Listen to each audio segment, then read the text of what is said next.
Perkenalkan, nama saya Grace Rifka Menare. Saat ini saya sedang menempuh pendidikan di salah satu universitas yang ada di Sulawesi Utara, tepatnya di Universitas Pembangunan Indonesia Manado. Fakultas Hukum, program studi ilmu hukum, kelas A122 dengan NIM 2274201004. Saat ini saya akan membahas tentang penegakan hukum di Indonesia dalam prakteknya ditinjau dari sudut pandang Pancasila. Seperti yang kita tahu bersama bahwa Pancasila merupakan sumber hukum di Indonesia. Penempatan Pancasila pun sebagai sumber hukum di Indonesia adalah sesuai dengan pembukaan Undang-Undang Dasar 1945 yang menempatkan Pancasila sebagai dasar ideologi negara serta sekaligus dasar filosofis bangsa dan negara. Sehingga dalam setiap pembuatan materi peraturan perundang-undangan tidak boleh bertentangan dengan nilai-nilai yang terkandung dalam Pancasila. Pancasila juga sendiri adalah merupakan sumber dari segala hukum yang ada di Indonesia. Pengaruh hukum sangat penting dalam kehidupan kita karena segala tindakan dan perbuatan berlandaskan hukum di dalam perundang-undangan. Hukum adalah peraturan berupa norma dan sanksi yang dibuat dengan tujuan untuk mengatur, menerapkan kebenaran, menjaga ketertiban, keadilan, dan mencegah terjadinya kekacauan. Hukum di Indonesia juga menganut sistem hukum campuran, terdiri dari sistem hukum Eropa, agama, dan adat. Keseluruhan hukum tersebut diatur dalam perundang-undangan. Indonesia juga mengutamakan landasan hukum dalam aktivitasnya yang dinyatakan pada pasal 1 ayat 3 Undang-Undang Dasar 1945.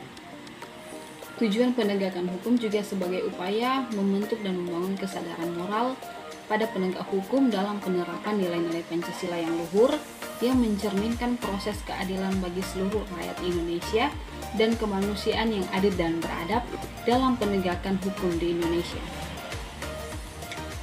Pancasila juga sebagai way of life merupakan bentuk kesadaran secara personal dan kolektif terhadap aparat penegak hukum dalam menyelesaikan setiap masalah hukum dengan berdasarkan atas sila. Pancasila harus diajarkan dalam sistem kelembagaan dan kejaksaan tinggi oleh pejabat hukum dan aparat penegak hukum agar mereka tersadarkan bahwa Pancasila sebagai sumber hukum telah mengajarkan cara yang baik dan adil dalam menegakkan keadilan hukum yang ada di Indonesia.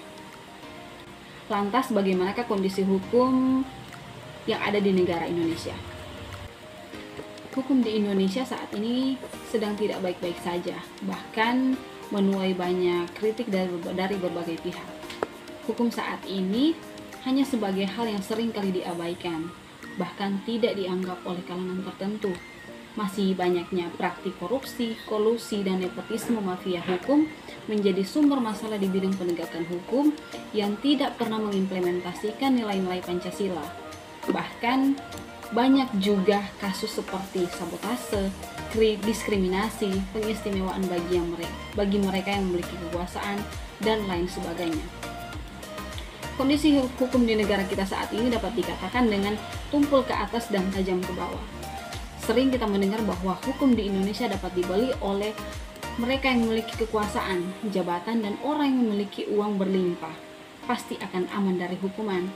Tapi sebaliknya, hukum pada orang yang di bawah seperti pisau yang sangat tajam. Ada beberapa penyakit dalam penegakan hukum di Indonesia.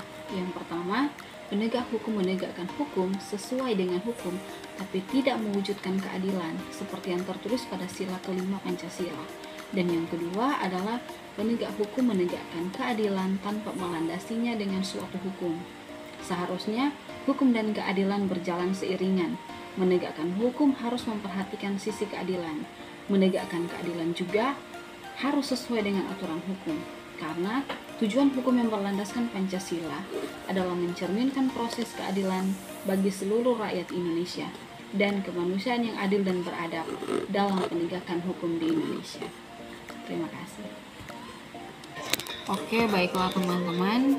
Saya Grace Rifka Menare. Saya sedang menempuh pendidikan di Universitas Pembangunan Indonesia Manado. Karena itu saya mengajak teman-teman semua untuk bergabung bersama kami di Universitas Pembangunan Indonesia Manado, karena Unpi Manado juga sudah buka pendaftaran mahasiswa baru buat teman-teman yang sudah lulus sekolah SMA maupun SMK, baik yang sudah bekerja maupun yang belum bekerja.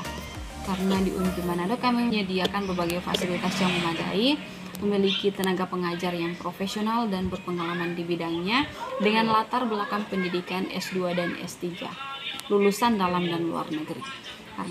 Karena itu juga Unpi Manado juga sudah terakreditasi baik oleh BAN PT atau Badan Akreditasi Nasional Perguruan Tinggi. Juga di fakultas kami, di Fakultas Hukum juga menerima mahasiswa baru baik yang sudah bekerja maupun yang belum bekerja. Jadi ayo gabung bersama kami di Universitas Pembangunan Indonesia. Karena jurusan yang teman-teman inginkan tersedia di Universitas Pembangunan Indonesia Manado.